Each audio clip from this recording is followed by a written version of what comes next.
Assalamualaikum warahmatullahi wabarakatuh. Perkenalkan, nama saya Syarif Hidayatullah, NIM 137. Di sini saya akan mempresentasikan makalah yang berjudul Menghilangkan jarak atau gap dengan peserta didik di dalam hadis Nasa'i nomor 40.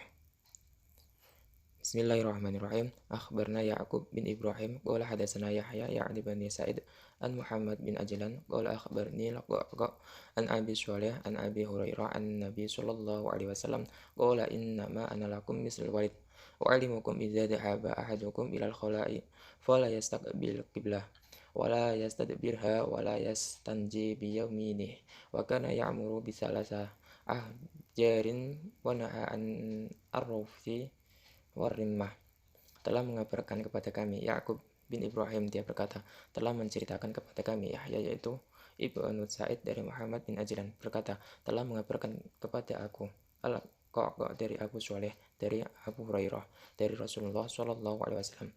Beliau bersabda, aku bagi kalian seperti seorang ayah. Aku mengajari kalian, apabila kalian hendak pergi ke WC, janganlah menghadap kiblat dan jangan membelakanginya, serta jangan bersuci dengan tangan kanan. Beliau juga memerintahkan untuk bersuci dengan 3 batu. Beliau melarang bersuci dengan kotoran hewan dan tulang. Kritik sanad. Dari jalur sanad, Abu Rahman bin Sakhar, Abu Hurairah, Zakwan Abu Shalih, Al-Qa'qa bin Hakim, Muhammad bin Ajlan, Yahya bin Sa'id bin Faruh, Ya'qub bin Ibrahim bin Katsir. Dilihat dari komentar ulama dan urutan sanadnya, hadis tersebut merupakan hadis hasan, yakni hadis di bawah sahih dan di atas dhaif. Namun yang jelas hadis tersebut berstatus makbul, yaitu hadis yang diterima sebagai hujah atau dasar argumentasi. Kritik aiditis. Kajian linguistik. Kajian linguistik adalah kajian dengan prosedur-prosedur kupasan kata dan gramatikal bahasa Arab. Kajian seperti ini sangat diperlukan karena setiap teks hadis harus ditafsirkan dalam bahasa aslinya, yaitu bahasa Arab. Pada kesempatan ini, penulis akan mencoba menganalisa teks tersebut secara linguistik. Oleh karena itu, kajian ini berdasarkan kupasan kata dan gramatikal Arab. Maka penulis mengkaji teks hadis dari aspek balagohnya. Yang pertama, qasr. Qasr adalah mengkhususkan suatu perkara dengan perkara yang lain dengan menggunakan metode atau cara tertentu. Pada lafaz innama analakum mislul walidil u'alimukum memuat qasr ta'yan.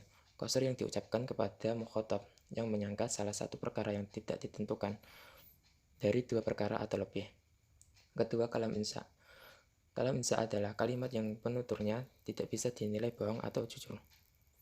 Pada lafaz idza da'aba ahadukum ilal khala'i fala yastaqbilil qiblah memuat kalam insya al-nahi adalah meminta dihentikannya sesuatu pekerjaan kepada lawan bicara dengan superioritas dari penutur untuk melaksanakan permintaan. Struktur kalimatnya disusun dengan menyambungkan fi'il mudhari' dengan la nahi yang berarti jangan. Kajian tematis komprehensif. Kajian ini berkaitan dengan mempertimbangkan teks-teks hadis lain yang memiliki tema yang serupa, baik dari segi lafaz ataupun maknanya. Berikut beberapa hadis yang hampir sama dengan hadis Nasa'i nomor 40. Yaitu hadis Ahmad nomor 22.414, hadis Ahmad nomor 22.435, hadis Ahmad nomor 22.474, hadis Bukhari nomor 141, hadis Damirimi nomor 662, hadis Imam Malik nomor 406, hadis Imam Muslim nomor 389. Selanjutnya, kajian konfirmatif. Kajian ini bertujuan untuk mengkonfirmasikan makna hadis dengan petunjuk-petunjuk Al-Quran. Dalam hal ini berkaitan dengan hadis Nasa'i nomor 40, penulis mencoba mengkonfirmasikan hadis tersebut dengan ayat Al-Quran, yaitu Quran Surat Ali Imran ayat 159, Quran Surat Ar-Rahman ayat 1-4, Surat Al-Hijr ayat 88, Surat An-Nahl ayat 125, Surat Al-Imran ayat 15, Surat An-Nahl ayat 43, dan Surat Al-A'raf ayat 68. Selanjutnya, analisis realitas historis. Al-Abrashi dalam kitab At-Tabriyah Al-Islamiyah wal Falsafatuha memaparkan kasih sayang Umar terhadap anak-anak. Suatu ketika ada salah seorang pegawai Umar bertamu masuk ke rumahnya. Melihat Umar sedang tidur terlentang, sedang anak-anaknya bermain di sekitarnya. Seorang pegawai tersebut tidak suka melihat anak-anak yang bermain itu. Lantas Umar bertanya kepadanya, "Bagaimana Anda bersama keluarga Anda di rumah?" Ia menjawab, "Kalau aku masuk semua diam." Umar marah seraya, "Pergilah dari pekerjaan Anda. Sesungguhnya Anda tidak ada rasa kasih sayang terhadap anak istri. Dan Anda, bagaimana Anda kan bisa sayang terhadap umat Nabi Muhammad SAW?" Umar bin Khattab memberi pelajaran kepada kita bahwa orang tua dan pendidik perlu mempunyai sifat kasih sayang terhadap anak-anak keluarga dan anak-anak didiknya, bergaul yang menyenangkan sehingga anak-anak terdidik dengan baik, tidak penakut dan tidak minder menghadapi orang lain. Selanjutnya, analisis generalisasi.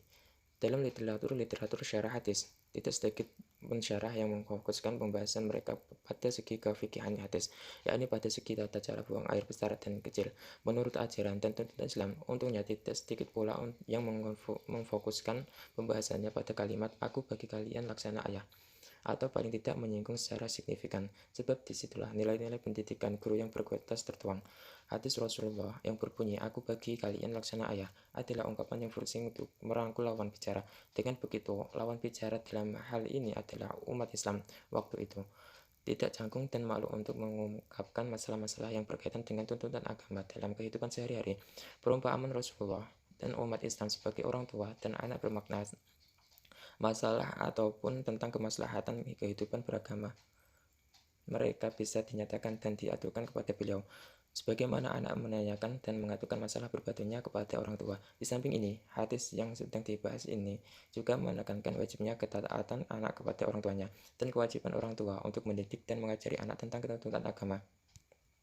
Selanjutnya, bagian hadis yang menyatakan, "Jika kalian melakukan buang air besar, jangan menghadap kiblat dan juga jangan membelakanginya," adalah tuntunan yang disampaikan dan diajarkan. Bagian hadis ini setara dengan memberi bidang pendidikan agama Islam yang sedang membahas bab had nifas istihadah dalam mata pelajaran fikih misalnya. Persoalannya wajib diketahui secara detail oleh seluruh umat muslim itu tidak jarang dianggap memalukan untuk dibahas apalagi diajarkan. Dalam keadaan demikian, Rasulullah mengarahkan kompetensi afektif dan menyusun kegiatan apersepsi supaya materi pelajaran hari itu bisa diserap dengan mudah. Dengan strategi ini, Rasulullah berhasil memangkas jarak dengan umat dalam hal mendidik dan mengajar. Rasulullah menempatkan diri berdampingan dengan umat dan senantiasa siap menjadi konsultan pendidik dan pengajar.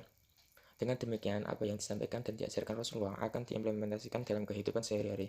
Jadi guru sebagai orang tua dalam konteks pendidikan dan pengajaran yang diteladankan Rasulullah ini perlu mendapatkan perhatian dari para guru, lebih-lebih yang berstatus profesional. Kritik praktis. Seorang pendidik, baik guru maupun orang tua, harus bersikap adil terhadap anak-anaknya dalam segala hal. Seorang pendidik harus memperlakukan anak didik dengan penuh kasih sayang tanpa adanya kekerasan. Anak berhak menerima keadilan, tetapi makna keadilan sesungguhnya tidak selalu diartikan sama. Sesungguhnya para sahabat pada ilmu atau hukum Islam ketika menghadapi sesuatu persoalan selalu bertanya kepada Nabi atau dipersaksikan kepadanya. Sekian presentasi dari saya. Kalau ada kesalahan kurang lebihnya saya meminta maaf. Akhirul kalam, wallahumma fiq ila aqwamit thoriq.